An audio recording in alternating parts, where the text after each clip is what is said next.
han salido tanto en la prensa nacional como portales mineros especializados, en el cual ya el año 2018, ya en diciembre, el tema de la gestión de los permisos, ¿cierto? En proyectos mineros era, digamos, un tema ya relevante, ¿cierto? Acá podemos ver una noticia de Portal Minero en el cual señalaba cómo un gran proyecto iniciaba el proceso de licitación de sus permisos sectoriales, ¿no? para digamos, comenzar su fase de construcción, ¿no? Es decir, ya el tema es un tema relevante, ¿no? Acá en esta publicación de abril del año 2019, el BID estimaba que en promedio un proyecto en Chile demora entre 4,5 a 5 años en tramitar todos sus permisos, ¿no? Y el gobierno en su oportunidad estaba abordando el tema para poder rebajar este plazo en por lo menos un año. Acá una noticia del reporte minero, ¿cierto? De febrero del año pasado, en el cual daba cuenta que un gran proyecto minero presentaba retraso en su cronograma por la gestión de los permisos, ¿no? Y finalmente, ¿cierto? Acá una publicación de agosto del año pasado indicaba que el trámite de los permisos sigue frenando los proyectos mineros, ¿no? Y al respecto, se señalaba esta noticia que Cochilco tenía un catastro de 44 iniciativas o grandes proyectos mineros con un valor global neto del orden de 72.500 millones de dólares en inversión, y que estas iniciativas dependen en gran parte de una gestión exitosa de hasta por lo menos 1.500 permisos, ¿no? Entonces, si ustedes se dan cuenta, el tema de la gestión de los permisos es un tema muy relevante en el proceso global de la gestión de los proyectos mineros, de la elaboración, ¿cierto? Del desarrollo tanto de la fase preinversional o la fase inversional. El tema de los permisos, de la gestión de los permisos cruza, ¿cierto? Todo el ciclo completo del proyecto.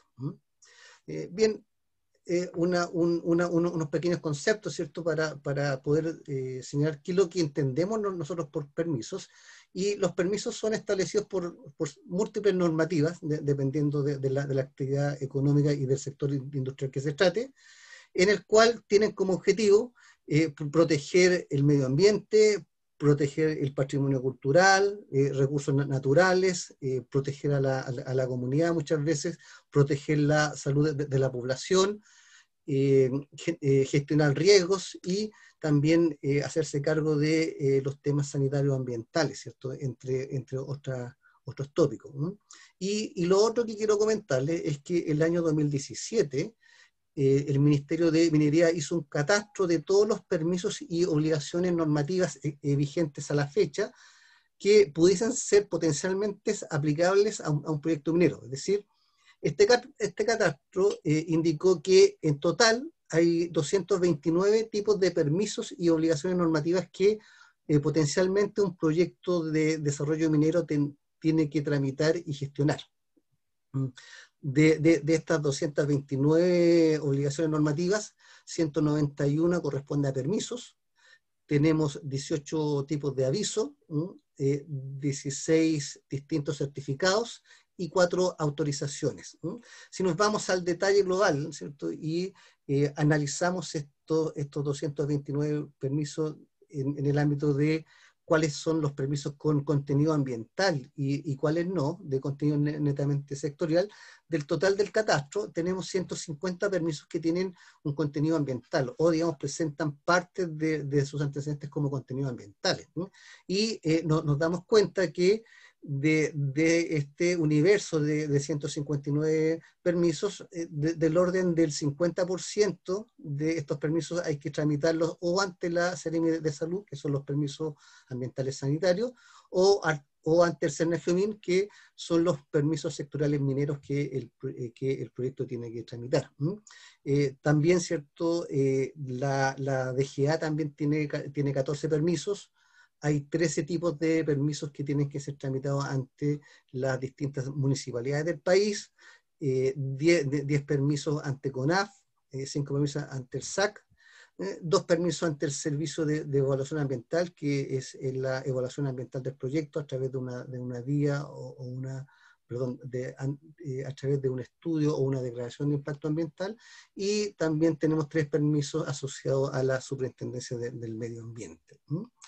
Si vamos ahora a ver el tema sectorial, son los 70 permisos restantes, y acá principalmente tienen que ver con permisos y obras asociados a instalaciones eléctricas y de combustibles, a explosivos con la Dirección Nacional de Movilización Nacional, permisos asociados a la Comisión Chilena de Energía Nuclear, 8 permisos con la Dirección de Vialidad, y también hay otros permisos que tienen que ser identificados. Es decir, un proyecto minero potencialmente le pueden aplicar 229 tipos de permisos, y eso explica muchas veces por qué los grandes proyectos mineros tienen que gestionar una cartera muy grande de permisos.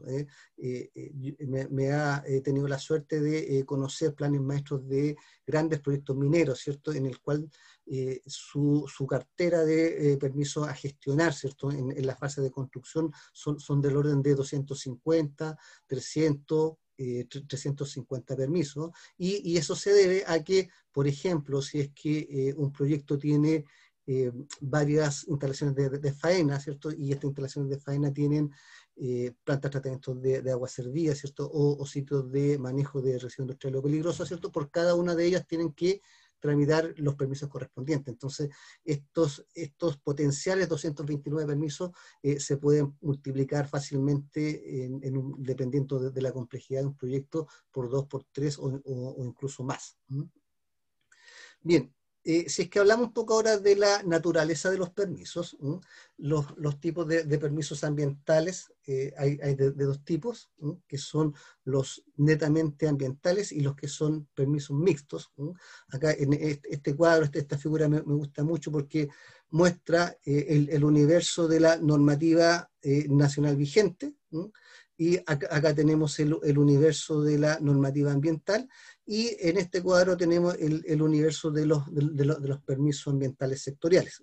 Y los permisos ambientales sectoriales, o PAS, como se llaman normalmente, pueden ser de 2 tipos, ¿cierto? Permisos con contenido netamente ambiental, donde el ámbito de aplicación está solamente en el área de la normativa ambiental, pero también hay permisos ambientales mixtos en los cuales tiene un ámbito ambiental y también un ámbito sectorial. Hay que decir que estos PAS son permisos de pronunciamiento que se tienen que pronunciarse en su otorgamiento los órganos de la administración del Estado que participan durante la evaluación ambiental del proyecto, ya sea a través de un estudio o una declaración de impacto ambiental.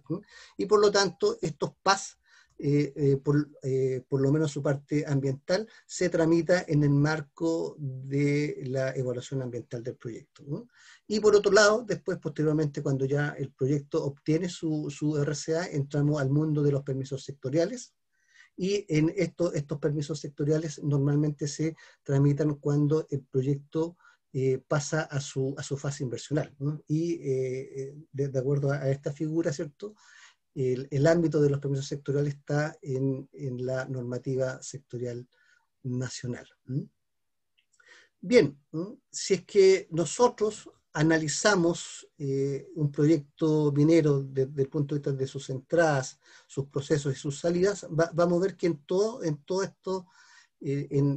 estos procesos le aplican distintos tipos de permisos, y va a depender mucho de sus obras, acciones y infraestructura asociada que el proyecto requiera levantar para, digamos, poder operar. Es la naturaleza de los permisos que va a tener que sacar.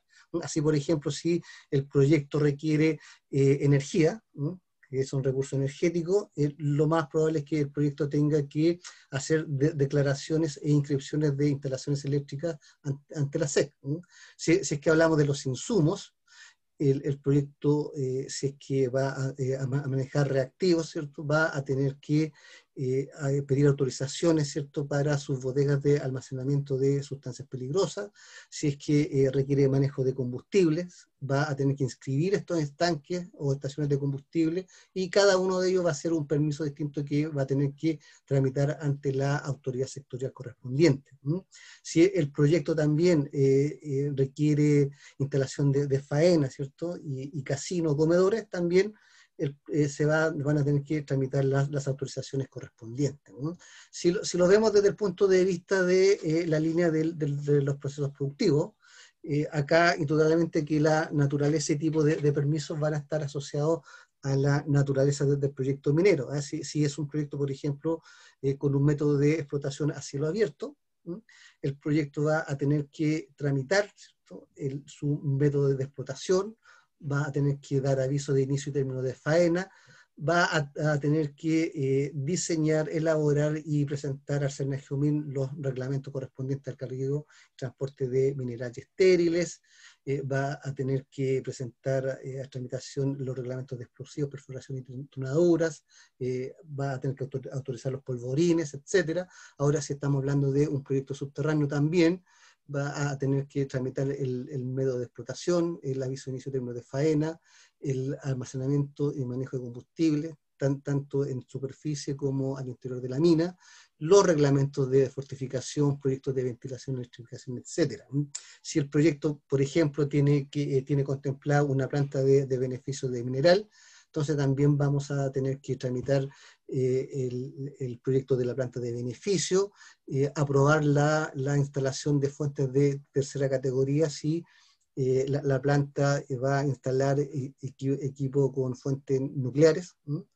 Durante la fase de construcción, lo más probable es que para el transporte de los grandes molinos vamos a tener que sacar autorización de transporte de equipos de sobredimensionamiento. También, si el proyecto tiene contemplado un stockpile, ¿cierto?, o una pila de acumulación de mineral, también va a tener que sacar un permiso ambiental sectorial, que es 136. Si el proyecto contempla un terminal marítimo, también va a tener que tramitar su PAS correspondiente. Si es que hay algunas obras de infraestructura, el PAS 160, el informe favorable de construcción, y posteriormente los permisos de construcción y el permiso de recepción final de las edificaciones asociadas a los permisos. Y si lo vemos desde el punto de vista de las salidas, que es donde están los principales aspectos ambientales del proyecto, si el proyecto contempla botaderas de estériles, va a tener que tramitar el PAS 136. Si es que contempla un depósito de relave, el PAS 135, se tiene que tramitar el PAS 137 asociado al plan de cierre de faenas mineras. También los PAS asociados a instalaciones sanitarias, como la planta de tratamiento de agua servida, ¿cierto?, de los campamentos mineros y de la oficina, las plantas de tratamiento de riles, si es que aplica, los sitios de almacenamiento de residuos sólidos y las bodegas de almacenamiento transitorio de residuos peligrosos. Y también, ¿cierto?, si es que el proyecto contempla efectuar obras hidráulicas u obras que modifiquen causas naturales, los PAS asociados a la Dirección General de Agua, ¿no?, que son uno de los PAS más complejos. Entonces, si ustedes se fijan, ¿cierto?, el proyecto tiene que tramitar una naturaleza, ¿cierto?, de permisos, ya sean permisos ambientales, permisos sectoriales, y estos permisos tienen que ser identificados en forma temprana durante el desarrollo de la ingeniería. Entonces, en función de las obras, acciones y envergadura del proyecto, ¿no?, y definiendo su alcance, fácilmente un proyecto minero va a tener que tramitar durante su ciclo preinversional y hasta digamos, poder llegar a la construcción del proyecto del orden de 150, 200, hasta 300 permisos, ¿no? Entonces, la pregunta que tenemos que hacerlo es, ¿qué es lo que tenemos que implementar o qué es lo que tenemos que hacer para poder gestionar estos permisos en línea con el cronograma global del proyecto? Entonces, si nosotros vemos esta figura que muestra el ciclo de desarrollo preinversional e inversional de cualquier proyecto, ya sea minero, energético o de infraestructura, vamos a tener una fase que se denomina preinversional, que son los estudios principales, que en este caso normalmente corresponden a un primer estudio de perfil, donde se identifican algunas oportunidades de negocio. Después tenemos un estudio conceptual o ingeniería de prefactibilidad, en el cual se generan distintas opciones para poder implementar este negocio y se selecciona la alternativa ganadora, la cual va a ser desarrollada a nivel de ingeniería básica durante el estudio básico correspondiente, ¿no?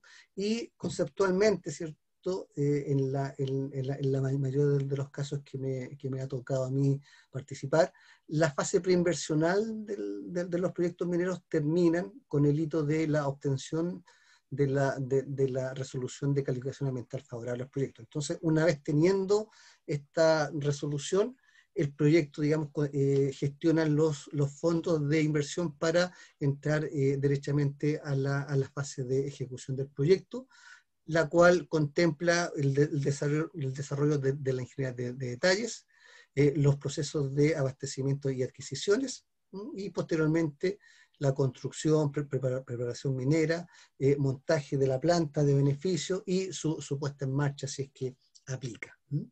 Ahora, si nos vamos al estudio de perfil, ¿cierto? Que es un estudio muy simplificado en el cual se define el propósito y la pertenencia del proyecto. Se presenta un primer estimador de la actividad requerida, inversión necesaria. Este estudio se hace con un nivel de información con una desviación de más o menos un 30 o un 35%. Como señalo, es un estudio preliminar, ¿cierto? Muy incipiente, en el cual el objetivo es poder identificar una oportunidad de negocio, ¿no? Y desde el punto de vista ambiental y de la gestión de los permisos, acá lo relevante en esta etapa es identificar los aspectos ambientales relevantes. Por ejemplo, si es que vamos a desarrollar una mina, ¿cierto?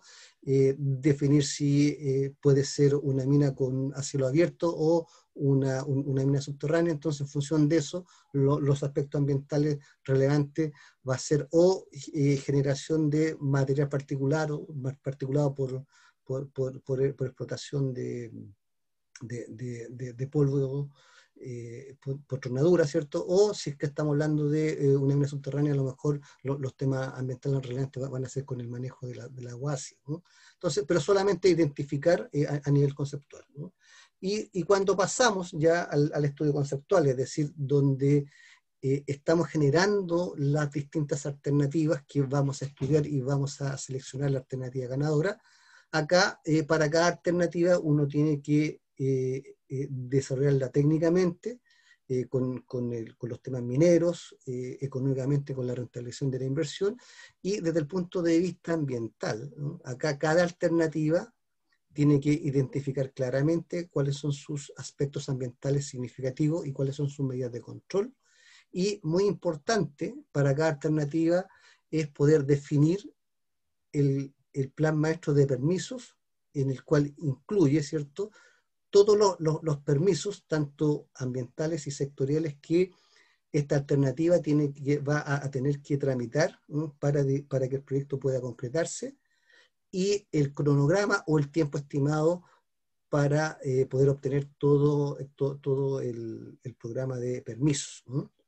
Entonces, acá yo voy a detenerme un poco en el sentido de que cuáles son los grandes desafíos acá, cuando uno está trabajando en los estudios conceptuales para las distintas alternativas, es poder identificar claramente cuántos permisos le aplican, cuáles son la naturaleza de los permisos y principalmente el tiempo o el cronograma que el proyecto se va a demorar en poder tramitarlo, ¿no? Porque es distinto tener una alternativa que puede ser económicamente y técnicamente muy interesante, pero tiene tales complejidades ambientales que el proyecto tiene que ser evaluado a través de un estudio de impacto ambiental y posteriormente tiene que sacar muchos permisos sectoriales, por ejemplo, con la DGA. Entonces, el tiempo o el cronograma de esa alternativa versus el cronograma de otra alternativa en el cual a lo mejor el proyecto solamente tiene que ser evaluado a través de una declaración de impacto ambiental y sacar permisos menores, entonces es más favorable desde ese punto de vista, ¿no? Entonces, cuando uno está estudiando y seleccionando las alternativas, hay que tener muy claro cuál es el programa de permisos que le aplican, puesto que la gestión de los permisos como cada vez es más importante y es más clave en los parámetros de calidad global del proyecto, entonces puede que una alternativa prime sobre otro solamente por temas de sustentabilidad y gestión de permisos, ¿no? Entonces, con esto quiero decir que el primer desafío, ¿no?, en las etapas de ingeniería incipiente, que son los estudios conceptuales, es poder identificar claramente cuáles son el plan de permisos que tiene que desarrollar esa alternativa y el tiempo que se va a demorar en obtener todos los permisos. Otro tema importante que nosotros tenemos que desarrollar en esta etapa conceptual es que, sabiendo, ¿cierto?, cuáles son los permisos que tiene que tramitar el proyecto en sus fases posteriores y sabiendo entonces cuáles son los requisitos técnicos, ¿cierto?, que el proyecto va a tener que presentar para tramitar los permisos. Aquí un tema importante es poder identificar ciertas variables ambientales que se tienen que comenzar a trabajar y levantar en terreno desde ya, ¿no? ¿Por qué? Porque mucha información de los PAS requiere estudios de línea base ambiental, y si estamos hablando, por ejemplo, de calidad del aire, la data mínima es de un año, ¿no? Entonces, si nosotros sabemos que las alternativas requieren, ¿cierto?, tanto para respaldar ambientalmente el estudio en el sistema de evaluación de impacto ambiental, como los antecedentes específicos para los expedientes de los permisos, antecedentes de línea base, entonces es en esta fase donde a lo menos tendremos que comenzar con los estudios principales, ¿no? Bien, ¿cómo podemos nosotros saber para cada alternativa cuáles son los requerimientos de permisos que requiere? Básicamente tenemos que analizar la ingeniería del proyecto, ¿no?, con sus obras, acciones, ¿no?, y sus requisitos técnicos. Tenemos que definir el marco regulatorio, ¿no?, y también tenemos que definir las necesidades constructivas del proyecto. Y con estas tres variables principales, más algunas secundarias, como por ejemplo el alcance territorial del proyecto, ¿no?, vamos a definir el listado de permisos ambientales sectoriales o PAS que requiere el proyecto y junto con los permisos sectoriales, ¿no? Ahora, si es que hablamos un poco de los PAS, ¿no?, hay 20 PAS con contenido únicamente ambiental, ¿no?, y que se obtienen cuando el proyecto se aprueba ambientalmente en el sistema de evaluación de impacto ambiental a través de su RCA, ¿no?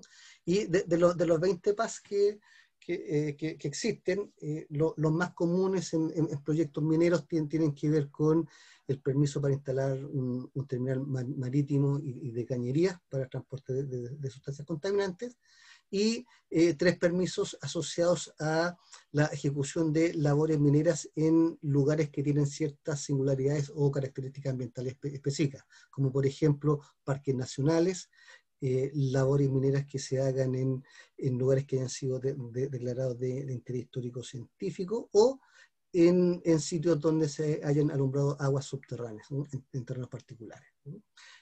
Del universo de los 20 PAS con contenido únicamente ambiental, mi experiencia en proyectos mineros señalan que estos 4 son los que más se repiten, ¿no? Respecto de los PAS con contenido mixto, que son en total 30 permisos, los cuales tienen contenidos ambientales y contenidos sectoriales. Les recuerdo que la parte ambiental de los PAS se obtienen con la aprobación de la RCA, y posteriormente, ¿cierto?, en la fase inversional, es decir, cuando comenzamos la ingeniería de detalle y la construcción, se obtiene la parte sectorial de estos PAS, ¿no? Y tenemos acá permisos asociados a tratamiento de aguas servidas, manejo de residuos industriales o peligrosos, etc. Hay 8 tipos de permisos. Tenemos los 3 permisos que son netamente mineros, que es el 135 asociado a la construcción de depósitos de relaves, el 136 asociado al diseño y construcción de bodegas estériles o acumulación de mineral, y el 137 que tiene que ver con el cierre de las faenas mineras. También hay otros PAS asociados, por ejemplo, al SAC, que están relacionados con el impacto en fauna, ¿no? Hay 6 permisos del Ministerio de Obras Públicas, 5 asociados a la DGA, que tienen que ver con aprovechamiento de agua subterránea, construcción de obra hidráulica, ¿cierto?, intervención de causa, entre otros, que son uno de los permisos más complejos que hay que tramitar, tanto por su contenido técnico como por el tiempo en que demora su tramitación. También tenemos permisos asociados a CONAF, que cuando el proyecto con sus obras, ¿cierto?, interviene bosque nativo o especies xerofíticas, ¿no? Permiso asociado al Consejo de Monumentos Nacionales, el PAS 160 o el ex cambio de uso de suelo, ¿cierto?, con la serie de agricultura, y el PAS 134 de la Comisión Chilena de Energía Nuclear asociado a fuentes, a la inscripción de fuentes de tercera categoría que utilizan algún complejo radioactivo. Bien, entonces con toda esta información tenemos ya identificado la alternativa ganadora, y junto con la identificación de la alternativa ganadora tenemos el plan maestro de sus permisos, es decir, tenemos identificados los PAS que tiene que tramitar durante la evaluación ambiental del proyecto, y también el listado de los permisos sectoriales. Y más importante aún, tenemos identificado cuáles son los requisitos técnicos y de información que necesitamos desarrollar, tanto en la ingeniería básica como en la ingeniería de detalle, para poder tramitar en la ingeniería básica los permisos ambientales, y posteriormente en la fase de ejecución los permisos sectoriales. Entonces acá el estudio básico se desarrolló la alternativa ganadora con una precisión de la información de más o menos entre un 10 y un 15%.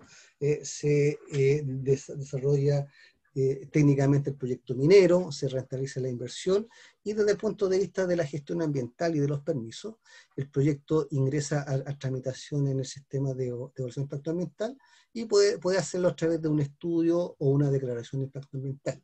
Independiente del instrumento de evaluación, se tienen que adjuntar todos los antecedentes técnicos y los requisitos formales que exige el reglamento del sistema de evaluación de impacto ambiental para poder obtener, ¿cierto?, la aprobación de todos los órganos del Estado con competencia ambiental en relación a los PAS, ¿no?, a los antecedentes ambientales, ¿no?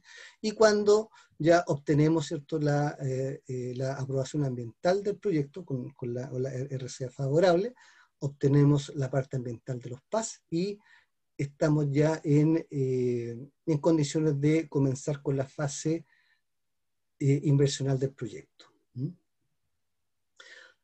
Bien, un tema importante que sale y que está relacionado con la gestión de los permisos es que siempre, o sea, en todos los proyectos siempre van a haber diferencias entre lo que se aprobó ambientalmente versus lo que finalmente se va a construir. Es decir, el proyecto obtiene su RCA favorable con un estudio de ingeniería básica, pero cuando ya el proyecto comienza con su fase de ejecución, con la ingeniería de detalles, ya nos damos cuenta que el proyecto sufre ciertas optimizaciones operacionales, mejoras, cambios de layout, etcétera, cambios de equipo, que hacen que entre las fases, ¿cierto?, entre pasar desde ingeniería básica a ingeniería de detalle, se generen algunas brechas eh,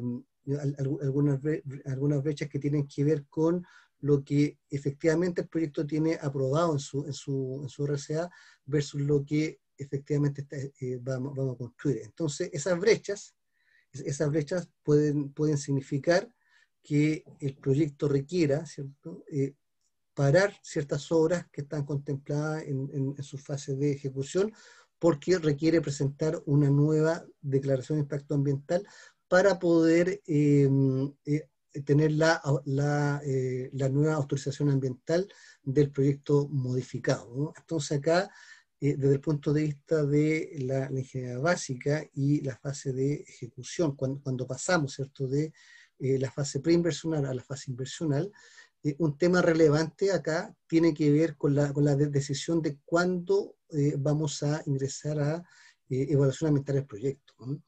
Porque muchas veces, dado que los proyectos en su gran mayoría todos tienen diferencias con la implementación de su programa global, muchas veces se decide ingresar un poco antes, ¿cierto?, a evaluación ambiental y con una ingeniería básica que no está lo suficientemente madura o faltan temas todavía por definir, ¿no?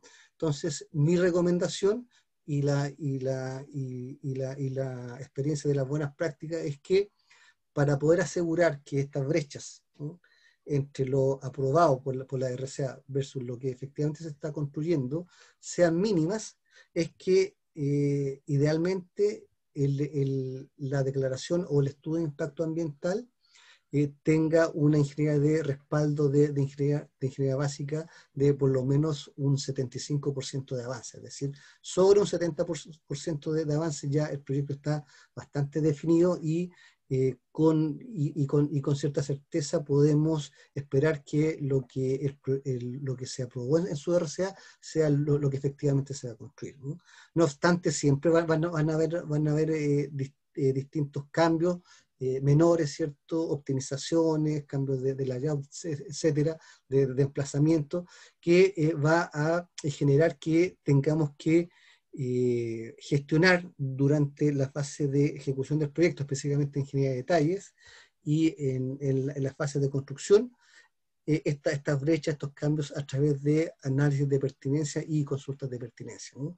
He, digamos, conocido casos tan dramáticos en el cual los cambios son tantos que el proyecto prácticamente es un proyecto distinto en el cual hay que ingresar nuevamente al sistema e incluso hay que modificar el plan maestro de permisos porque el proyecto requiere permisos totalmente distintos a lo que estaban contemplados originalmente, ¿no? Entonces, siempre es bueno tener cierta relación entre el avance de la ingeniería básica versus lo que se ingresa al sistema de evaluación de impacto ambiental y con una ingeniería ya robusta, ¿cierto? Con una ingeniería ya definida, es muy probable que estas brechas sean mínimas que solamente con análisis de pertinencia se puedan poder regularizar, entre comillas, estas pequeñas diferencias, ¿no?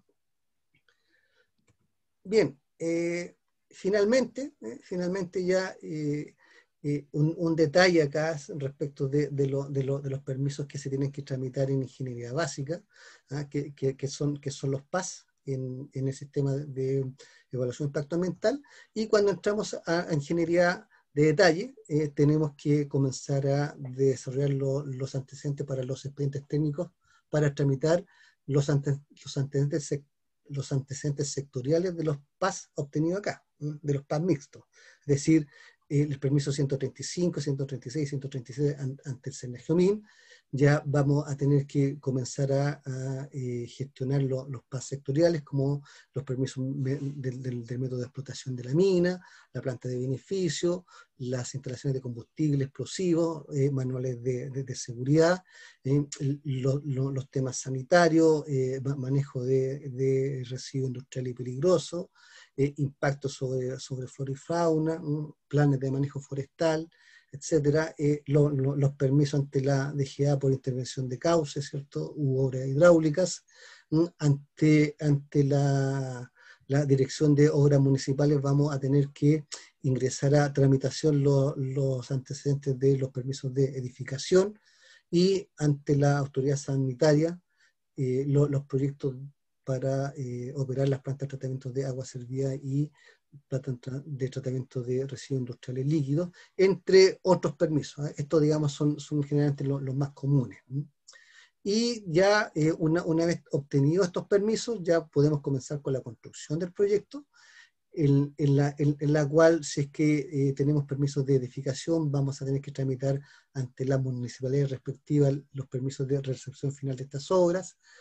Vamos a tener que tramitar los sitios o bodegas de acopio de sustancias peligrosas, residuos industriales, residuos peligrosos, la operación de las plantas de tratamiento de agua potable, agua servida, residuos líquidos, inscribir ante la SEC las instalaciones de combustible, ante la Seremi de Salud, las fuentes de tercera categoría, y en la fase de construcción o antes, en adquisiciones, vamos a tener que sacar todas las tramitaciones ante la Dirección de Vialidad para transportar equipos sobredimensionados. Bien, finalmente quiero decir que dado que la gestión de permisos es cada vez más un tema más clave y más crítico en la gestión de proyectos, el líder de permisos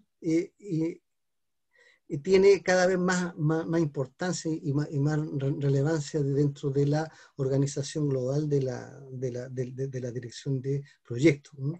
Entonces, el líder de permisos es una persona que es asignada por la organización para liderar y dirigir, ¿eh? Eso es importante. O sea, el líder de permiso lidera y dirige al equipo técnico responsable de elaborar los expedientes y posteriormente tramitar los permisos que el proyecto requiere para alcanzar su objetivo.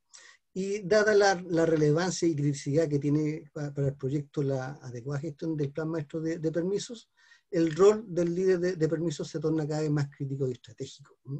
Y las competencias están muy relacionadas con las competencias y desafíos que tiene el director del proyecto en general, ¿no?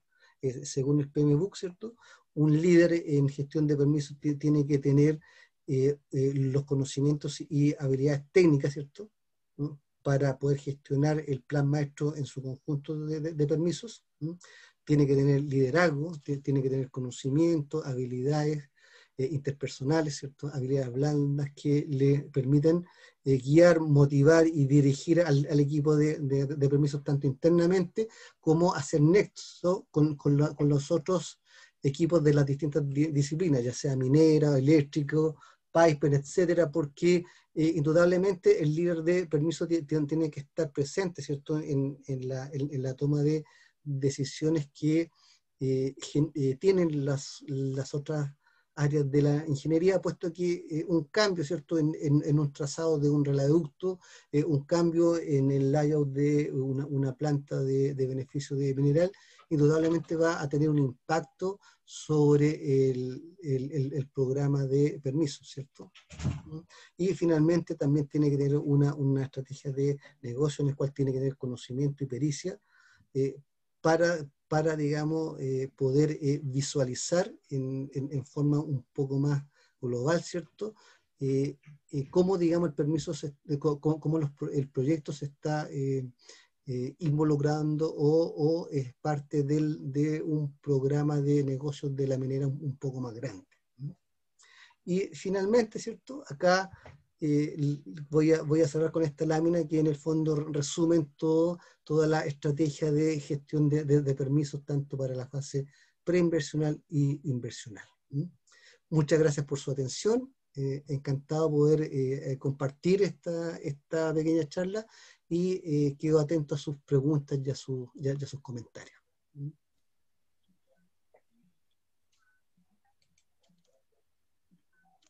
Gracias, Mauricio, por tu interesante participación.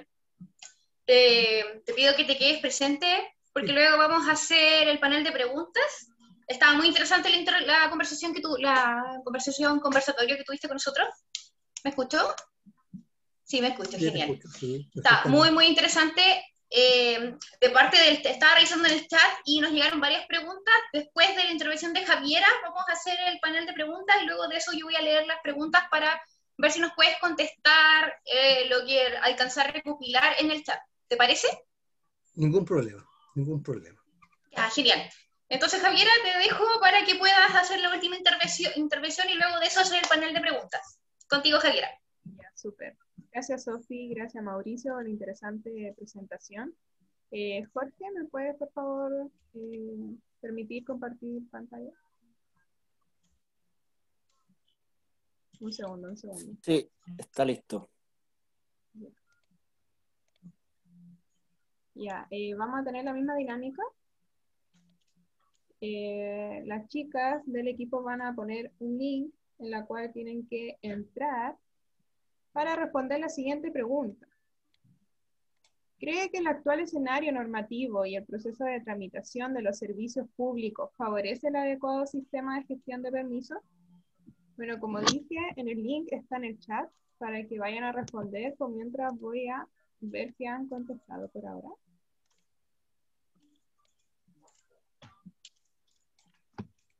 No. ¿Cree que el actual escenario normativo y el proceso de tramitación de los servicios públicos favorece el adecuado sistema de gestión de permisos?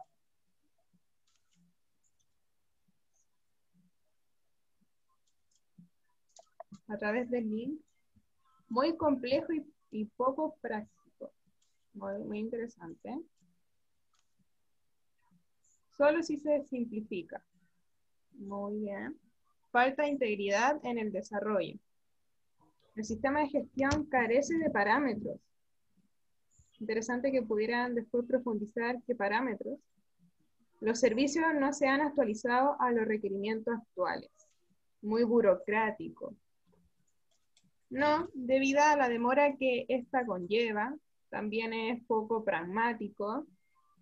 No, debido a que es engorroso y ralentiza la puesta en marcha.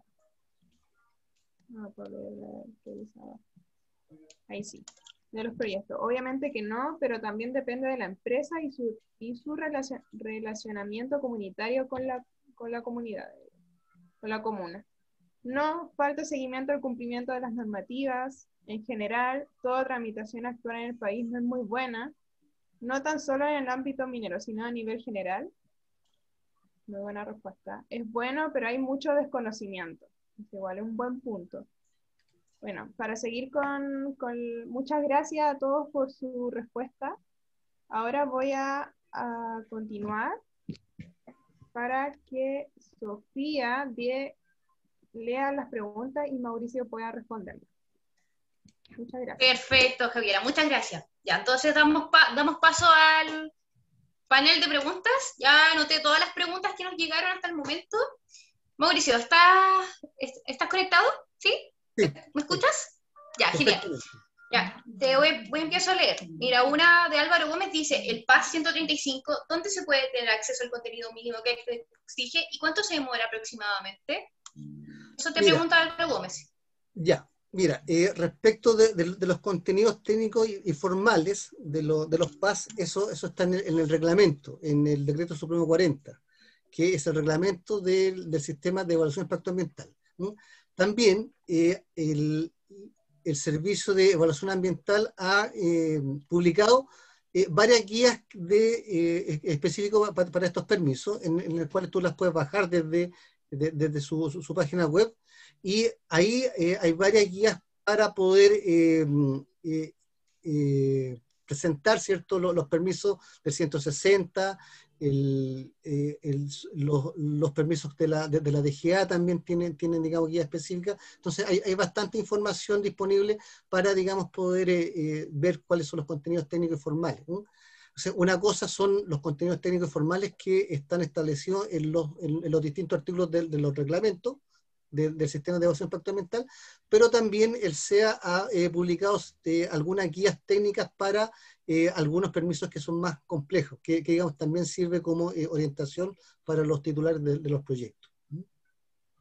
Perfecto, Mauricio. Muchas gracias por tu respuesta. Te continúo. Sí. Álvaro Gómez volvió a preguntar, el PAS 154 y 158 de la DGA, ¿qué temas tratan y existe alguna cartilla con contenidos mínimos? Bueno, eso se relaciona mucho con la respuesta anterior. O sea, los contenidos mínimos están en el reglamento y el SEA específicamente para esos permisos generó una guía de aplicación para, digamos, poder presentar los antecedentes bajo un estándar mínimo que asegure que esos permisos van a ser otorgados en el proceso de evaluación ambiental. Ya, más que nada que una pregunta, la siguiente, muchas gracias por esa respuesta. Si esas venían juntas, la persona las hizo correlativas. Okay. Esto más que nada una pregunta es un comentario. Dice, el problema del delay existe desde obtener autorización ambiental y el tiempo que demora la tramitación sectorial, que no puede empezar una etapa de construcción hasta obtenida esta última, o sea, la tramitación sectorial. ¿Qué opinas respecto a ello? Mira, lo que pasa es que ahí lo que se debe hacer es una estrategia para presentar los permisos. Muchas veces lo que se hace es que cuando tú estás finalizando el proceso de evaluación ambiental, tú en forma anticipada también hiciste ingeniería un poco más avanzada, como una especie de ingeniería de detalle adelantada, y lo que puedes hacer es tener en forma anticipada los contenidos técnicos o los expedientes para tramitar los permisos sectoriales en forma anticipada, ¿no? Entonces, normalmente lo que uno hace es que cuando está finalizando el proceso de evaluación ambiental, ingresa a los servicios las carpetas con los permisos sectoriales, ¿no? Para adelantar un poco de tiempo, pero con la salvedad que los PAS, ciertos sectoriales, se tienen que aprobar cuando ya se tiene la resolución de calificación ambiental. Entonces, lo que uno hace entonces es poder adelantar el ingreso de ciertos permisos que son más complejos, ¿no? Y para hacer eso tienes que tener un buen programa, una buena planificación, un buen cronograma, tienes que tener clarito cuáles son los antecedentes que tú tienes que levantar, cuáles son los antecedentes técnicos, precisos para poder tenerlo antes y así poder optimizar el cronograma del proyecto. Perfecto. Creo que entendí que hay que ser bien organizado en cuanto a hacer todo ese trámite. Perfecto. Seguimos bien estratégico y organizado. Estrategia, sí. Exactamente. Y eso, digamos, tenés que tener un buen líder de permisos, ¿no? Que digamos, tenga clarito todo el cronograma del proyecto, cuáles son las necesidades del tiempo, cuándo, digamos, el proyecto tiene que estar en construcción, entonces en función de eso, de los plazos, ir, digamos, jugando hacia atrás y ver cuáles son los tiempos mínimos para poder ingresar los estudios correspondientes, ¿no? Perfecto, Mauricio. Okay. Otra más, dice, o sea, ¿de las brechas retrasan el proyecto o solo si son grandes? O sea, si la brecha, ¿cierto?, entre lo que tú tienes aprobado ambientalmente y lo que finalmente vas a construir, son brechas relativamente pequeñas, pueden solucionarse con un análisis de pertinencia o una consulta de pertinencia. Si las brechas son grandes, por ejemplo, un proyecto minero que tiene un trazado de un relaveducto o de un concentraducto y tienes que cambiar el trazado y justo ese trazado pasa por una nueva área ambiental que tú no la declaraste, entonces ahí ya definitivamente vas a tener que entrar a evaluación ambiental de ese nuevo trazado. En cambio, si el trazado solamente se corre por 1 metro, ¿cierto? Y estás dentro del área ambientalmente aprobada, entonces tú no vas a tener problemas, ¿no? Solamente con un análisis de pertinencia, ¿no?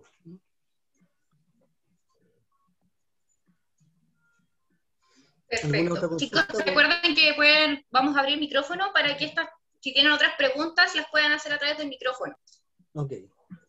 Sí, hay más preguntas. Por favor, ¿a qué se refiere el delay entre la tramitación ambiental y tramitación sectorial? Esta pregunta es de Juan Ignacio. Lo que pasa es que la tramitación ambiental se refiere a la evaluación del proyecto en el sistema de evaluación de impacto ambiental junto con la tramitación de los PAS, ¿no?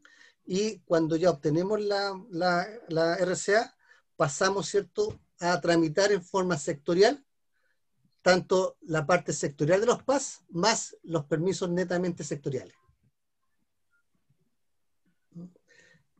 La tramitación ambiental ocurre en ingeniería básica principalmente, en función de lo mostrado. Y la tramitación sectorial corresponde a la fase inversional del proyecto, es decir, cuando tú entras a ingeniería de detalle, construcción y puesta en marcha. Otra pregunta, nos llega otra pregunta. Selfa dice, buenas tardes, una consulta. ¿Cómo es el desarrollo y la gestión de permisos ante proyectos brownfield? Mira, muy buena pregunta. La gestión de proyectos brownfield es similar a la presentada. Lo que sí tiene ciertas particulares, puesto que como estás en un proyecto brownfield en el cual tú tienes un proyecto que está en un área ya intervenida ambientalmente, entonces lo más probable es que tengan menos complejidades ambientales, ¿no? Vas a tener que tramitar permisos sectoriales, también, y puede que incluso tengas que, más que tramitar permisos sectoriales, vas a tener que modificar permisos ya obtenidos. Pero, digamos, desde el punto de vista de la ingeniería del proyecto, es el mismo proceso, ¿no? Lo que cambia son los tipos de permisos que tú tienes que tramitar. Ya, muchas gracias. Me gustaría saber si todos los que hicieron preguntas respondimos a ellas. Si tienen alguna otra, la hagan llegar a través del chat, levanten la manito. Buenas tardes, disculpe, ¿puedo hacer una pregunta? Soy Ciro Alegre de Lima, Perú. ¿Puedo hacer? Ya, listo. Sí, bueno, muchas gracias al ingeniero Mauricio Díaz por la ponencia. Quería yo consultar, mire, yo sé que Chile ya ustedes tienen una estructura legal que permite definir legalmente y según ley a un quality person, la persona calificada para que haga estudios de estimaciones de recursos, de reservas, de viabilidad de proyectos mineros, etc. Y entonces, el tema en Perú, social y ambiental, son dos asuntos extremadamente críticos y que realmente no pareciera que no hay una visión, no sé cómo conceptuar, pero entiendo que ustedes en Chile han tenido, me parece, un proyecto complicado con los límites con Argentina, que tenía que ver con comunidades nativas y un tema ambiental también. Entonces, yo quisiera saber cómo han construido legalmente y cómo valoran, cómo enfocan la estrategia para resolver y prevenir esos problemas en Chile. Gracias, Ciro, por tu consulta. Mira, la verdad que más que valorar, o sea, es parte clave de las variables del proyecto, es hacerse cargo de los aspectos ambientales y de la gestión de permisos. Es decir, si el proyecto no alcanza su licencia ambiental, su licencia social, ¿cierto? Si no tiene o no obtiene la autorización de todos los permisos, entonces el proyecto no puede construirse.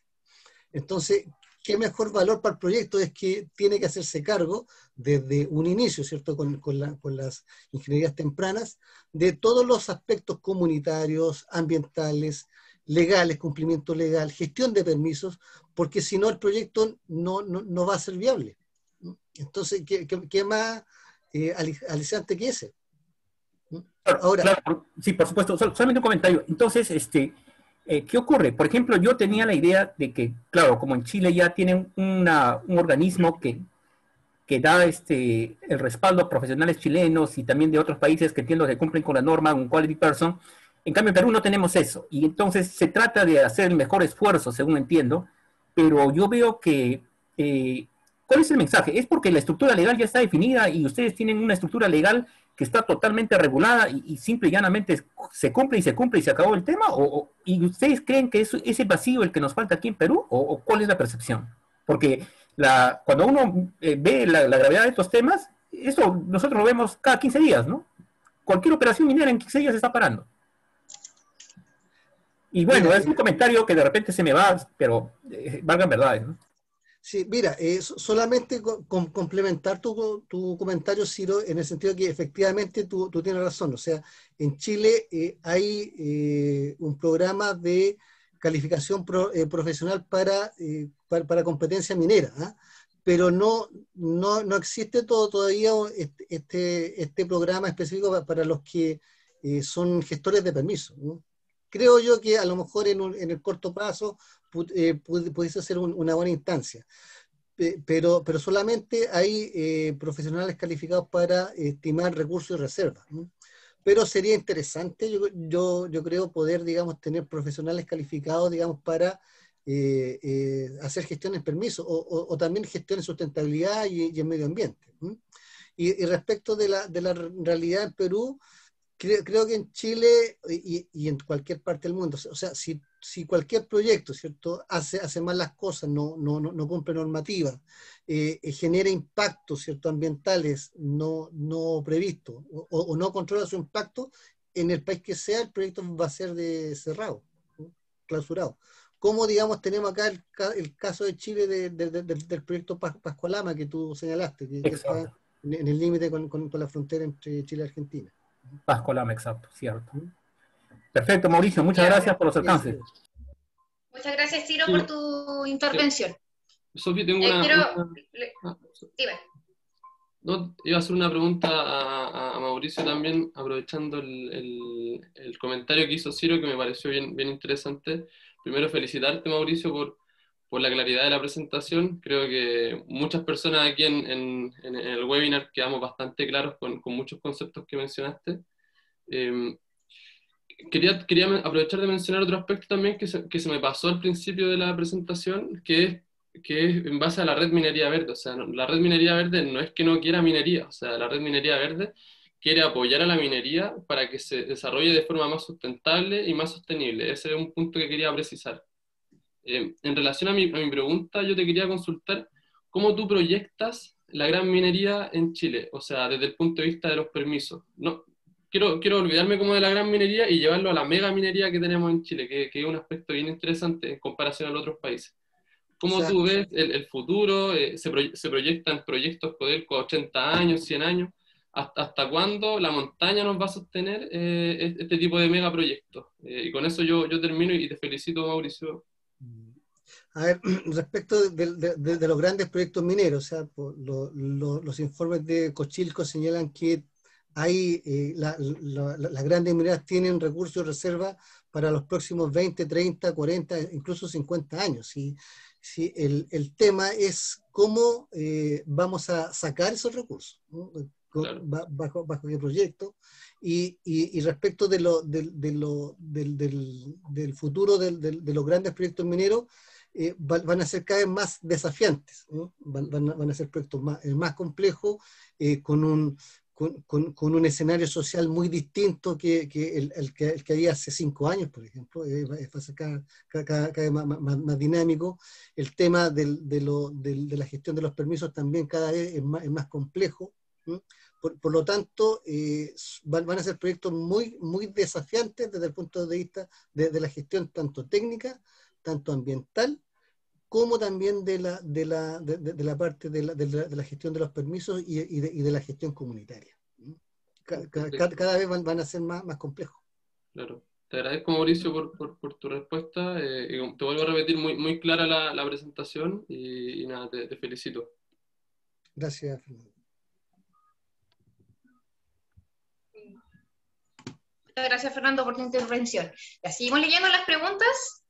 Les recuerdo que pueden activar su micrófono para la que quieran hacer alguna otra intervención, como Fernando y Ciro. Nube Minera nos dice: hola a todos, gracias por la impecable ponencia de Mauricio y organización. Bueno, la pequeña minería representa el 1% de la producción nacional de cobre en Chile, 5 toneladas por mes, producción máxima. Años tras paralelo, el plan de explotación y cierre se solicitaba una declaración para por lo menos señalar que no había impacto ambiental alguno. Sin embargo, esta calidad la han eliminado.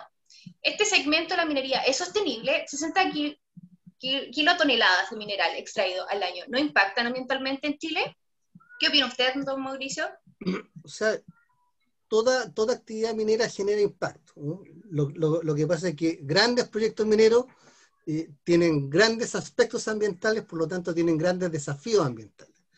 Los pequeños proyectos mineros también tienen que hacerse cargo de sus aspectos ambientales, también tienen que sacar permisos, ¿no? Ojo, también tienen que tramitar permisos. El hecho de que los proyectos no ingresen al sistema de evaluación de impacto ambiental no quiere decir que se eximan de tener que gestionar los PAS. Lo que ellos tienen que hacerlo es gestionarlos en forma sectorial. ¿Ya? Entonces, ojo con eso, ¿no? Los proyectos mineros tienen que gestionar también sus permisos, tanto ambientales como sectoriales, ¿no? Si el proyecto no ingresa al sistema de evaluación de impacto ambiental, entonces tiene que tramitarlos en forma sectorial, ¿no?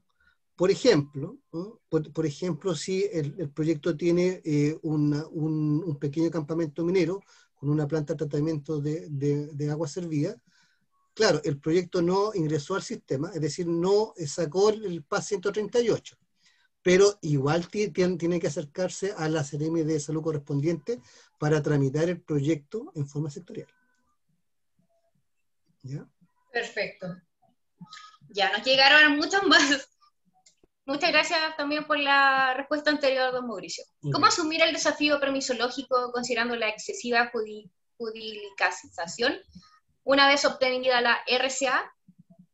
O sea, ahí es lo que señalo, es decir, hacerte cargo, ¿cierto?, con la estrategia de permiso, con las ingenierías tempranas, es decir, tener claro cuando tú estás seleccionando la alternativa, tener clarito cuál es su ruta crítica, ¿cierto?, en gestión de permisos, cuáles son los permisos más complejos y principalmente cuál va a ser la estrategia para, digamos, poder implementar el plan maestro de permisos en el marco del cronograma global del proyecto, ¿no? Entonces, mientras antes nos hagamos cargo de los temas ambientales y de los temas de permiso, entonces mucho más fácil va a poder implementar las medidas de acción, de acción y correctivas correspondientes. Perfecto. Nos hicieron otra pregunta más. ¿Ya? ¿Existen ECFAS y ECTAS para la fiscalización ambiental y certificación que están acreditadas en la SMA? Lo otro, para la gestión comunitaria, ¿está apartado norma general de participación ciudadana de esta superintendencia que se basa en la ley 20.500/2011 sobre asociación y participación ciudadana en la gestión pública? A ver, respecto de la ETFA y ESFA, sí, pero es un tema que le aplica a los proyectos en su fase de operación, ¿no? O sea, es posterior a la tramitación de los permisos, ¿no? Lo que sí hay señalar que muchos permisos, tanto ambientales como sectoriales, generan compromisos y esos compromisos también tienen que ser gestionados durante la fase de operación del proyecto, ¿no?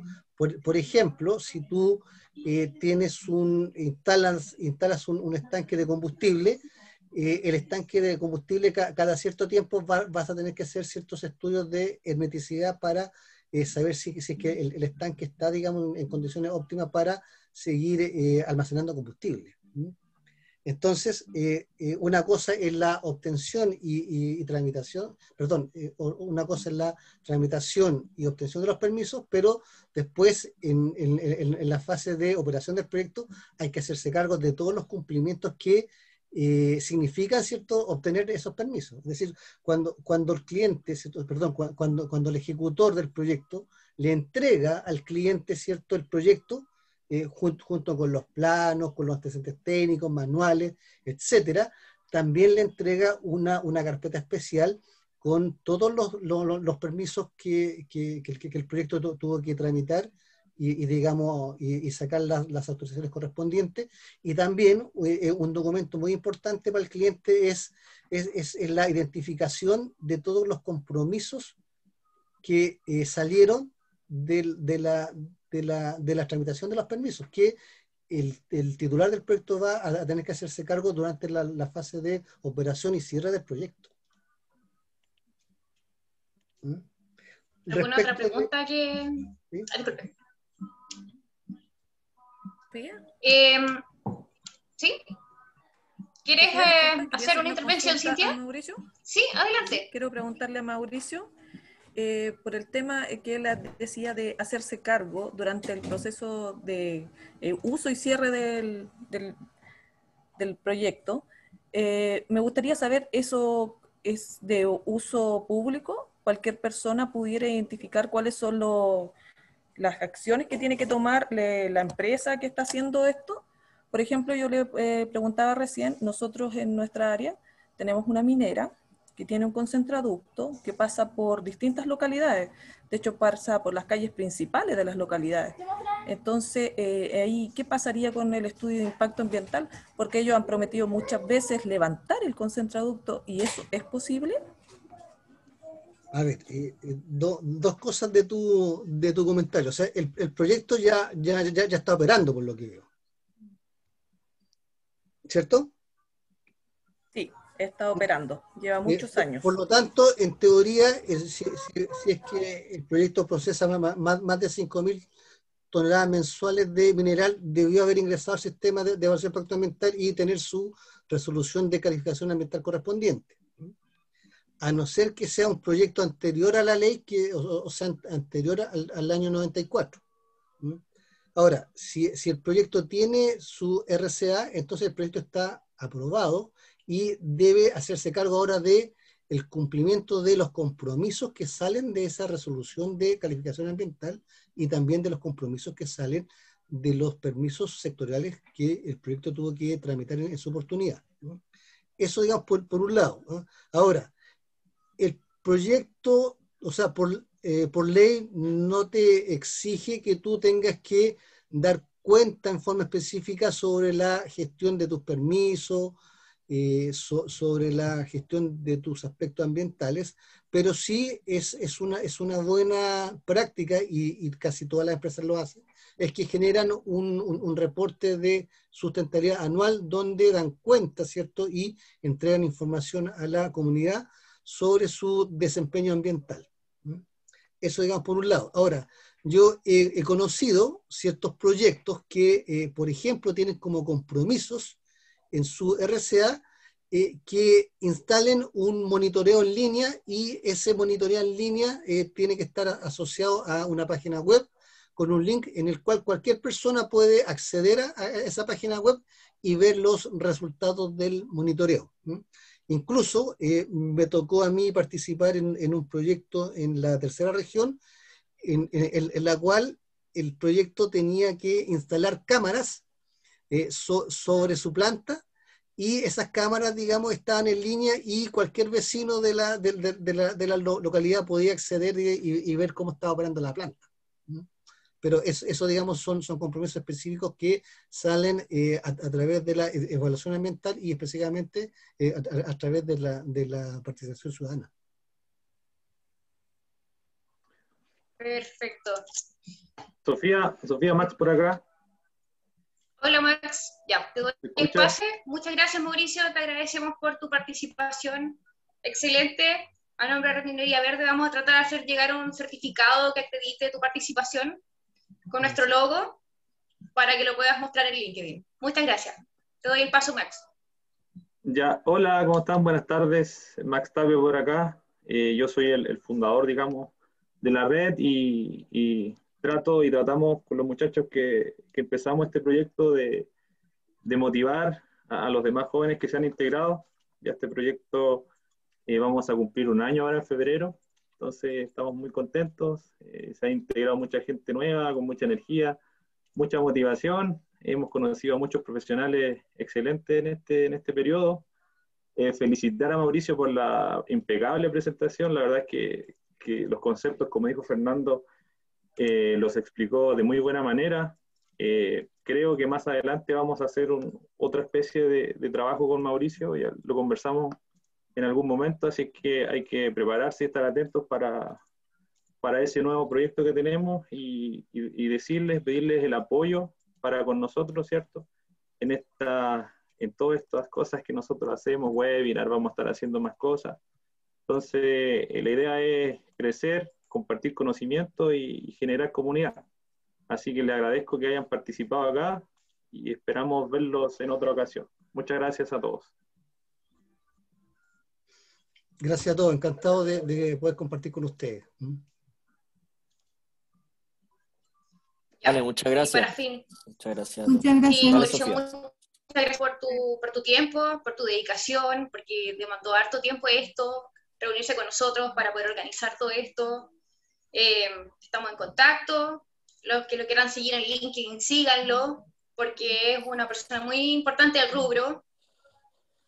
Ya saben, Mauricio Castillo Díaz, para que lo puedan seguir en LinkedIn y todos podamos seguir sus publicaciones. Ya, y para finalizar, queremos dejarles una frase reflexiva de nuestra red.